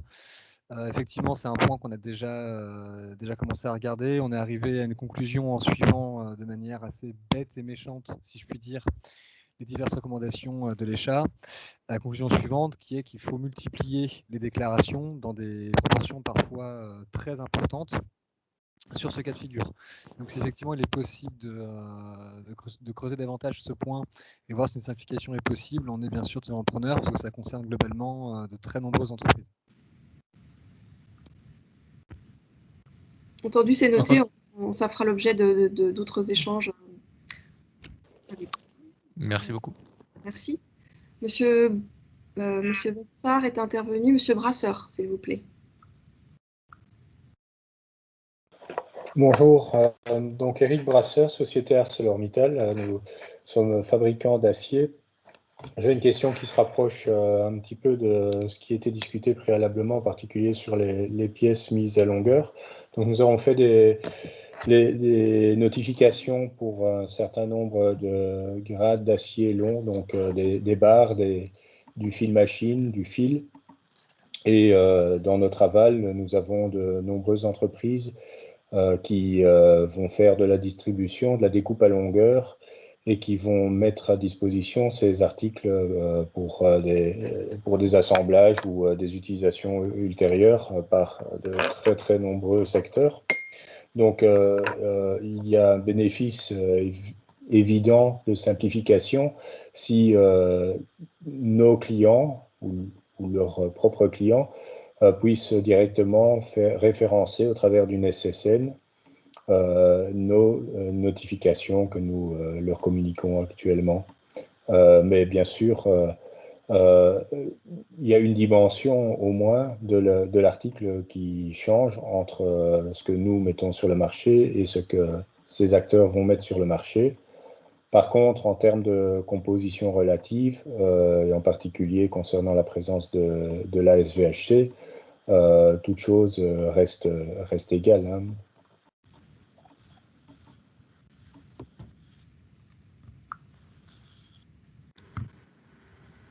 Alors là, pardon. Non, vas-y Nathalie. Pour moi, là, je vois vraiment le cas des articles quasi identiques. Hein, la dimension change, mais le matériau ne change pas.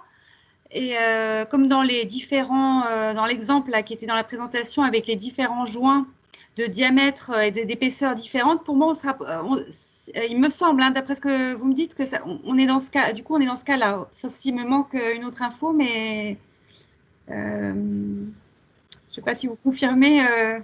On est dans ce cas-là, ou en tout cas similaire. Par contre, il ne s'agit pas de regrouper à notre niveau tous les cas de figure possibles qui peuvent être générés en aval. Il s'agit pour des acteurs distincts de pouvoir faire une soumission simplifiée en référençant simplement notre propre article, non pas comme un élément d'un assemblage, mais comme leur article propre, on va dire. Moi, j'aurais quelques réserves dans la mesure où l'article n'est pas, a beau avoir la même composition, n'est pas strictement identique. Donc, dans le cadre de l'application de SSN, qui est une simplification proposée, normalement, il faut que ce soit exactement le même article sans qu'il ait été modifié de quelque manière que ce soit. Cela dit, je prends bien note, j'avoue que c'est quelque chose que je vais aussi voir en interne, voir quels ont été, si on a déjà été mis au courant de ce genre de cas-là et si c'est quelque chose qu'il faut prendre en compte dans une évolution potentielle des instructions relatives à l'utilisation de la SSN. En tout cas, j'y vois des bénéfices évidents à la fois pour tous ces acteurs dont la charge administrative sera simplifiée, mais également par rapport aux objectifs même de la base de données, parce que multiplier à foison des notifications distinctes pour une simple variation géométrique, hein, je ne vois pas de valeur ajoutée. Ça ne va pas aider le recyclage, ça ne va pas aider le consommateur, ça ne va pas aider les assembleurs finaux. Et voilà. Et au cours des différentes étapes de retravail, enfin par exemple de découpe, etc., il y a les références qui sont données aux différents articles ne changent pas. Hein. Disons qu'en amont, nous avons choisi de déclarer le nom des grades qui sont normés soit dans des catalogues d'entreprises, soit dans des euronormes. Jusqu'à un certain point en aval, dans les chaînes d'approvisionnement, ces noms sont connus. Donc, jusqu'à ce qu'il y ait une mise en œuvre, on va dire, la création d'un nouvel article au départ de la matière intrinsèque fournie, il n'y a pas vraiment de changement. Bon, et arrivé à ce moment-là, il y aura une nouvelle notification qui serait faite. J'imagine, oui, parce que quand on fera une vis à partir d'une de nos barres, je pense qu'on ne peut plus parler du même article. Excusez-moi, je rebondis parce que je suis dans le même cas de figure que monsieur. On est producteur de barres de laiton et de cuivre. Et moi, je pensais même faire une notification par nuance et sans penser aux géométries. Je voulais regrouper par nuance, vu que peu importe la géométrie, on a le même pourcentage de la SVHC qui, chez nous, est le plomb, en l'occurrence. Donc, peu importe la quantité et le poids, finalement, fourni au distributeur, il a la même proportion, le même pourcentage de la SVHC dans le produit semi-fini. Très clairement, à notre niveau, c'est exactement ce que nous avons fait parce qu'il est impossible d'envisager une autre approche. Si je devais faire pour chaque coil, pour chaque bobine, une notification distincte parce qu'il fait 3,2 tonnes plutôt que 2,9 tonnes, ça ne va pas le faire. Hein. On va terminer avec des millions de notifications par année. En revanche, à moins que j'ai mal compris, mais la géométrie d'une barre, par exemple, fait partie intégrante de la définition d'un article, la géométrie. Donc, si vous changez la géométrie d'un produit, c'est-à-dire même si la composition est la même et la géométrie est différente, pour ce que j'en comprends, vous basculez sur la définition d'un autre article.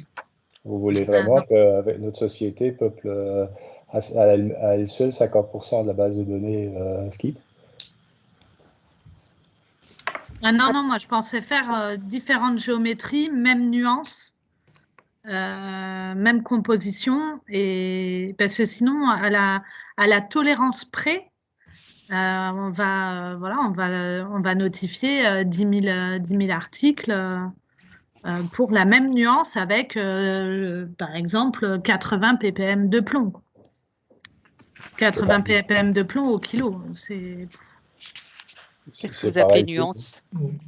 Nuance type d'alliage, si vous voulez. Des alliages qui sont normés en plus, qui ont déjà une normalisation par rapport à la composition chimique. Donc, on retrouve le même cas dans le plastique. Hein. Donc, j'ai le même plastique, mais je vais lui donner des formes différentes. Et des fois, ça peut aller d'une pièce gauche et pièce droite. Vous voyez, donc c'est vraiment la même géométrie, mais s'il y a une gauche, une droite, parce que dans le véhicule, il y a droite et gauche, où il y a le poids qui change légèrement de la pièce finie, ou la forme qui change légèrement de la pièce finie. Et là, on peut se retrouver avec effectivement des milliers de références pour une MSVHC, je dirais, au même taux.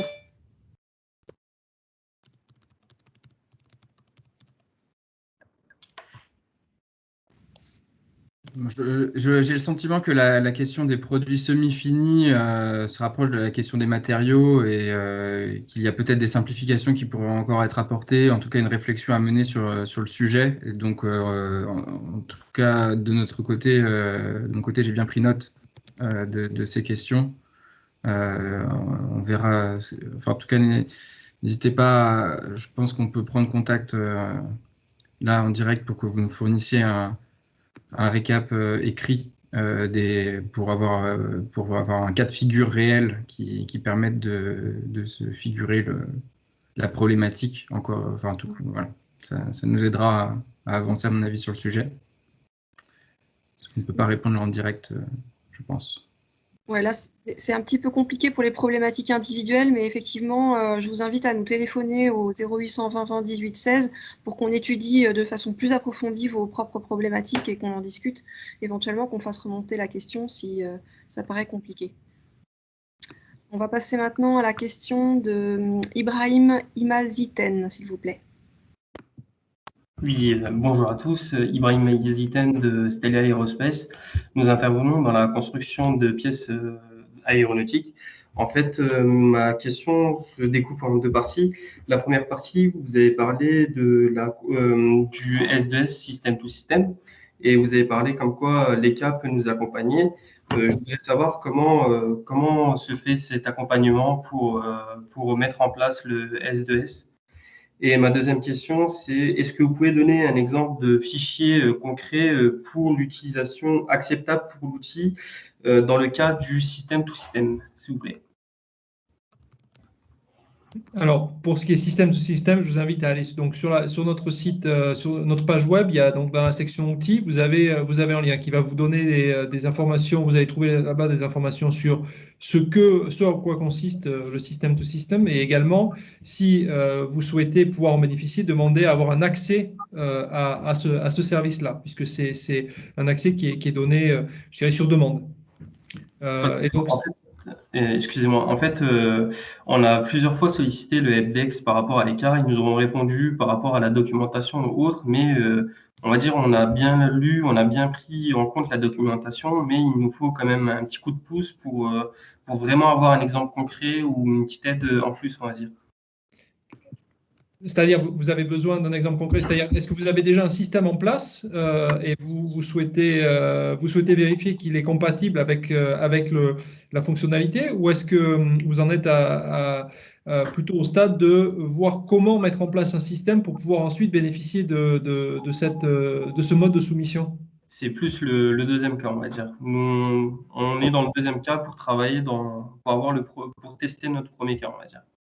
Alors, je pense que potentiellement, ça a dû être mal compris par le helpdesk qui a pensé que vous étiez plutôt dans le premier cas, et donc vous avez référé, parce que c'est généralement le type de client que l'on a, c'est-à-dire des gens qui ont déjà un système en place et qui souhaitent pouvoir bénéficier de ce système, de cette fonctionnalité-là.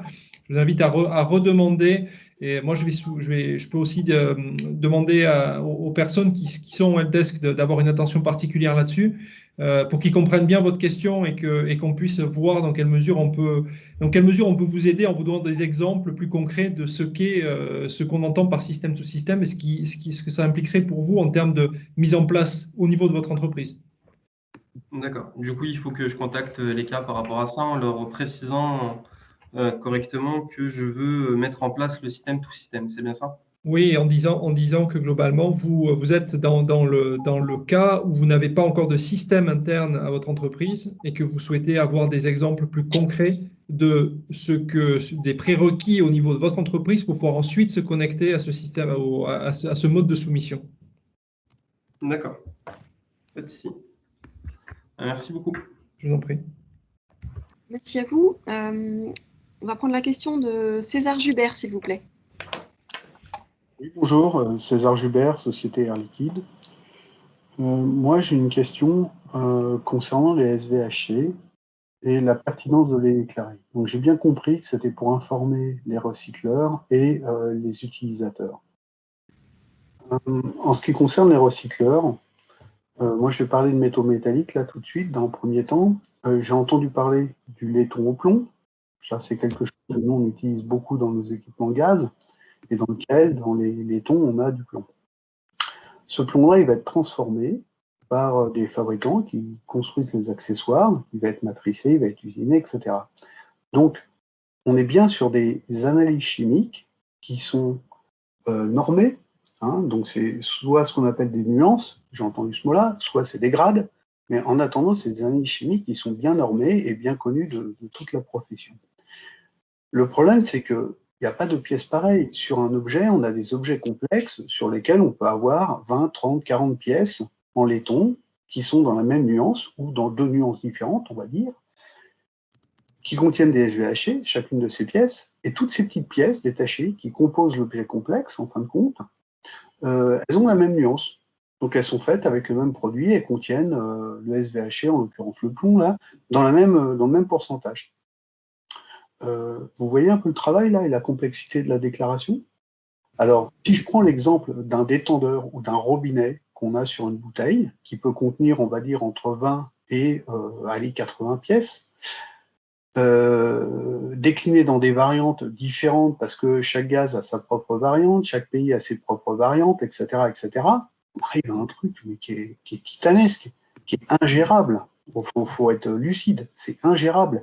Et après, la question, c'est tout ça, pour quelle valeur ajoutée pour les recycleurs? Est-ce qu'on n'est pas en train de créer une espèce de monstre, une espèce de database qui, dans tous les cas, serait inexploitable? Parce que, très clairement, moi, je peux vous mettre un objet dans les mains qui est composé de 20 à 80 pièces. Ok, la personne qui va devoir le démanteler dans 15 ans ou dans 20 ans, elle va aller dans la base, elle va regarder l'objet. Je ne suis pas sûr qu'elle sache l'identifier. Et après, comment elle va devoir le démanteler, etc., etc. je pense qu'on... Attention, j'ai l'impression que cette base, je comprends le bien fondé de cette base, mais qui a besoin d'une très très grande simplification pour répondre à des problématiques que j'ai entendues, mais qui vont être aussi les miennes, voilà, parce que complexité. Voilà. Alors, je pense, je vais commencer à répondre, si vous voulez bien. Bon, on est conscient des difficultés, je pense, des entreprises et de la charge que ça représente. Et je pense que l'ECA a fait des efforts pour proposer des outils qui essaient de simplifier la quantité de notifications qui sont à faire. Je vous rappelle que en France, au niveau des contrôles, on accepte l'approche de l'article représentatif. Donc, du coup, si vous creusez un peu de ce côté-là, vous aurez sûrement des simplifications qui s'appliquent à votre cas. Vous avez sûrement des fournisseurs, donc il y a ces fameux outils de referencing qui existent, et donc du coup qui doivent vous permettre de limiter les notifications et leur volume et leur complexité. Mais en tout cas, on ne peut pas faire ici le procès de l'intention du législateur européen qui a souhaité introduire cette disposition à l'article 9.1i de la directive. Et aujourd'hui, on est dans l'application de cette obligation. Donc, on prend bien note effectivement de vos difficultés et de ces voilà et de ce que vous prévoyez, mais voilà, on va faire ce qu'on peut pour ça.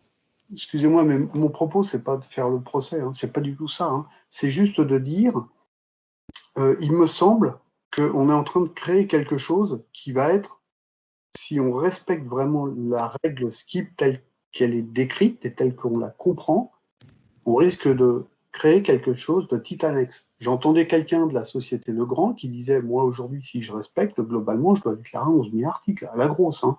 Bon, voilà, moi je suis probablement dans une similitude, voire peut-être même quelque chose d'encore plus important. Uniquement sur une matière, sur une nuance que je vais retrouver dans une constellation d'objets qui se ressemblent tous, hein, malgré tout. Hein. Voilà, je vous confirme qu'on comprend tout à fait cette difficulté et je vous encourage à nous contacter, à la fois le helpdesk et puis l'autorité compétente, donc à savoir le ministère en ma personne, pour présenter votre cas, même le soumettre à l'Agence européenne des produits chimiques pour savoir si effectivement il y a des évolutions qui pourraient intervenir sur la base de données et son fonctionnement, sachant que dans certains cas c'est peut-être envisageable. En tout cas, au fur et à mesure, j'imagine qu'actuellement on est toujours dans une démarche apprenante par rapport aux cas qui se présentent et qui n'avaient pas nécessairement pu tous être anticipés. Et voilà, en tout état de cause, ce que je soulignais tout à l'heure, ce n'était pas un reproche par rapport à vous, mais c'était simplement que le législateur européen a été assez clair. Peut-être que du coup, c'est devenu quelque chose effectivement, que vous estimez extrêmement chargé et difficile à mettre en œuvre et consommateur en temps. Mais l'obligation, elle est très clairement édictée et c'est l'article 33 de REACH qui est effectivement très précis. Tout à fait. Qui sont visés. Et donc, du coup, on ne peut pas s'en écarter en matière de transposition sans en fait dénaturer l'objectif sans dénaturer l'obligation telle qu'elle a été dictée dans la directive. Donc voilà, c'était plus complexe et on prend en compte vos remarques. J'entends bien, mais très clairement, il faut avoir conscience que vous avez des producteurs de métaux ou de matériaux, je vais parler aussi des non métalliques, qui font des barres, qui font des tôles, qui après sont transformées, qui vont faire des toutes petites pièces, des petits trous, des petites choses comme ça, qu'on va retrouver disséminées partout, ok ? Et que chacune de ces transformations va générer, en fin de compte, génère, puisque c'est le cas, hein, génère une inscription SKIP. Mais je suis juste en train de dire, c'est quelque chose de titanesque. C'est ça que je suis en train de dire. Attention, parce que tout le monde aura la possibilité de le faire. On entend bien votre remarque, hein, on l'a tous bien comprise et on la prend effectivement en compte. Simplement, on va devoir clôturer ce webinaire parce qu'on est arrivé au bout du temps imparti. Merci. Je voudrais vous remercier tous pour votre participation et encore une fois remercier les intervenants. Et puis, je vous invite à nous contacter pour les questions qui n'auront pas eu de réponse ou bien pour les échanges individuels pour des problématiques spécifiques. Merci à tous et bonne fin de journée. Merci beaucoup, c'était très utile en tout cas. Merci beaucoup. Merci. Merci, au revoir. Bonne journée. Merci, au revoir.